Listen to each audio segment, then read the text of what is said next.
This is the best of the week on Relevant Radio. March 8th is International Women's Day, and what you'll hear if you're on social media is a slew of all the things that are so bad for women, such as abortion, contraception, you name it. But the greatest injustice against women is the destruction and exploitation of women's motherhood.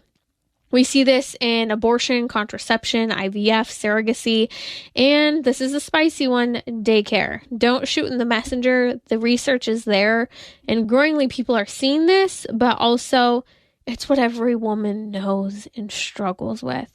I really commend Erica Komisar. She's a psychoanalyst and licensed clinical social worker on why kids need their mom most. And she shows the research. She's written 2 books now on this. Her work only continues to get more attention on addressing everything from why we see depression, anxiety, lack of resilience, ADHD. She blows it out of the water.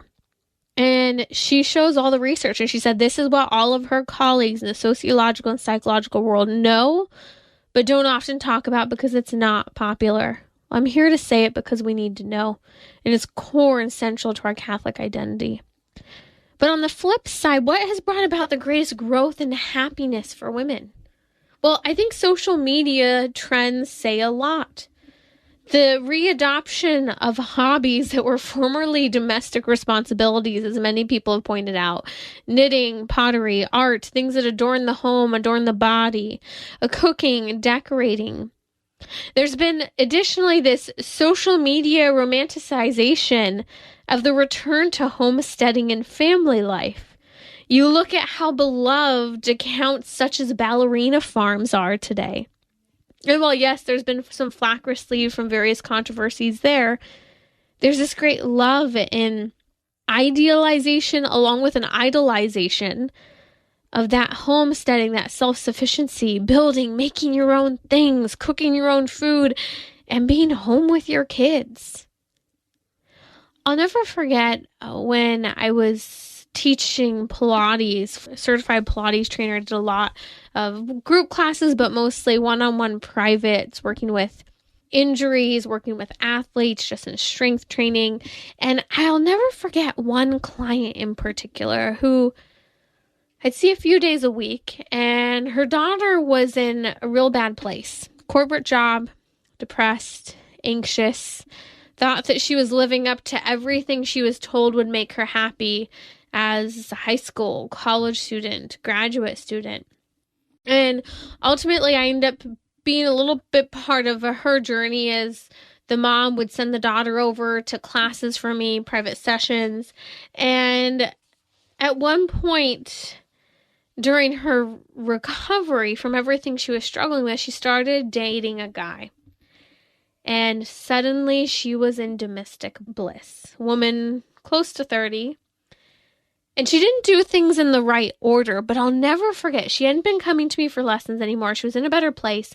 And her mom came and just in passing was sharing how shocked the mom was that her daughter was so content and at peace. See, on the unfortunate side, her daughter had moved in together, became roommates, whatever you want to call it, that's more hip. They were living together before marriage. And here they are, they're living together, but guess what? He wanted to support her. She quit her job.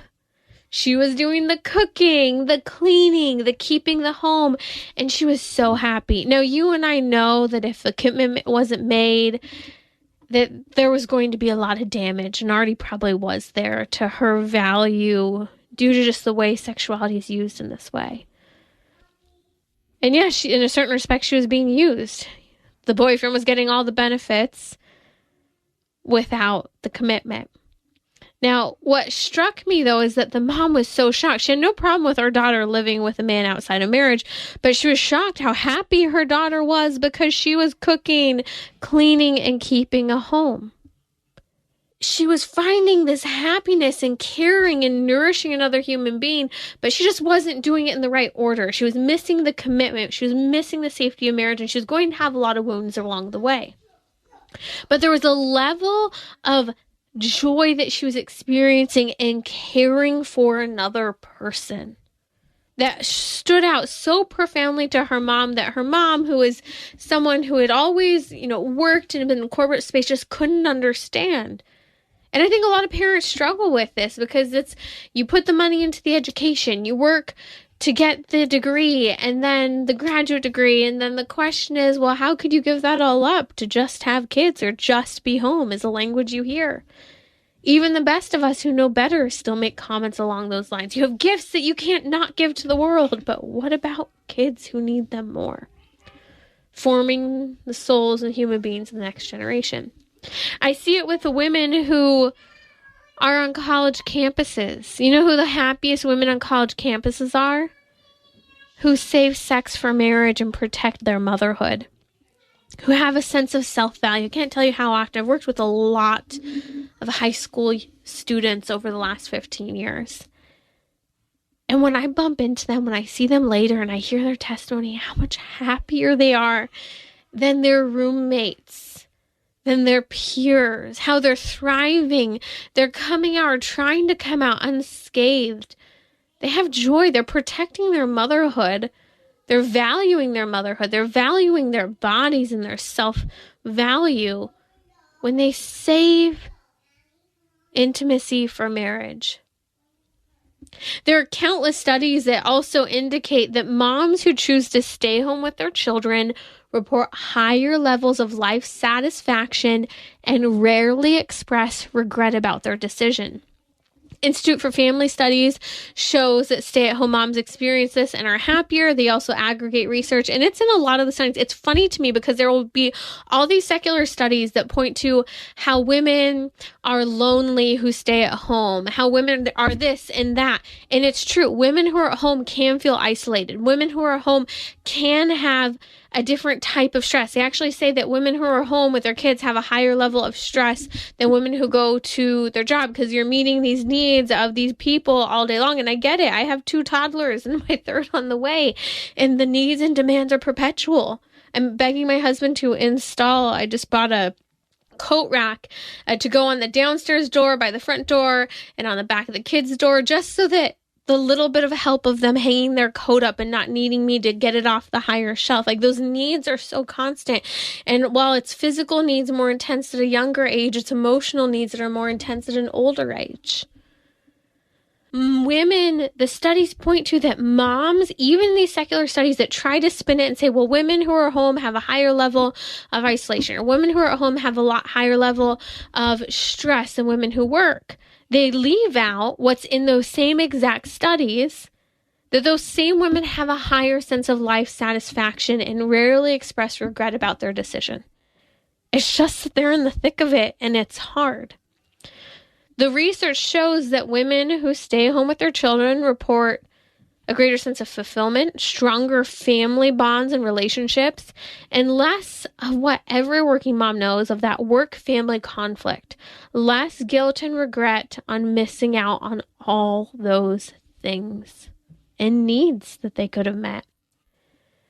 Now, the journey to conceive babies today is extremely difficult for vast majority of women with a rise in infertility.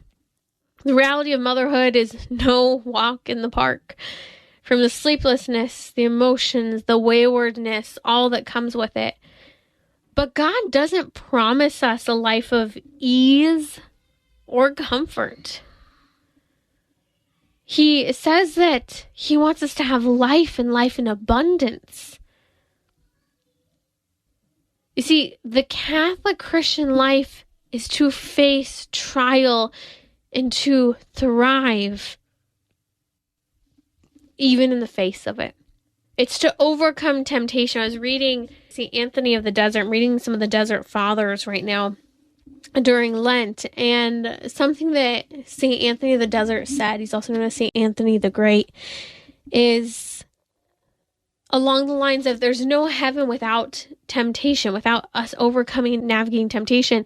And even Christ himself wasn't spared temptation.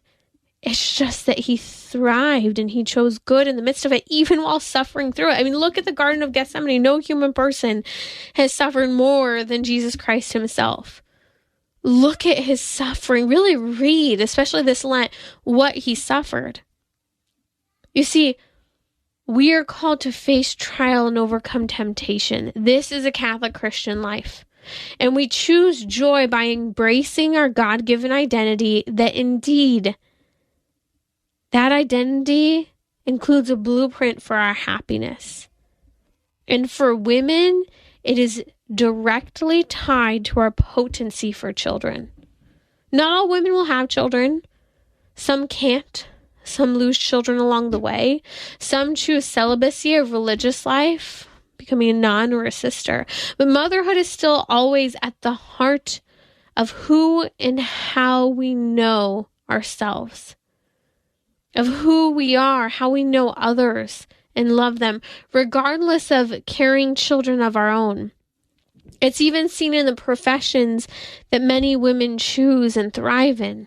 More commonly, teachers, nurses, and while yes, there are a growing number of women in STEM, even there, the cultivation of other human beings is when they're happier in those places. I think there's a lot of unhappiness among women in the corporate world today because we've chosen the competition that is so contrary to our nature and is just wrapped in false promises and lies as we just compare and measure up. You see motherhood, spiritual motherhood, practiced in families, by aunts, by mentors. I see my youngest sister who doesn't have children yet, but who comes to life at the joy of her nieces and nephews. She's always telling me one of the things she loves to do, her favorite thing to do before bed every night, is to just look at those tiny little faces and the pictures and memories of her nieces and nephews. And some people don't have maternal instincts, I get it, but I think sometimes we don't fully understand that it's not just the motherhood toward children, but it's that motherhood that's exercised.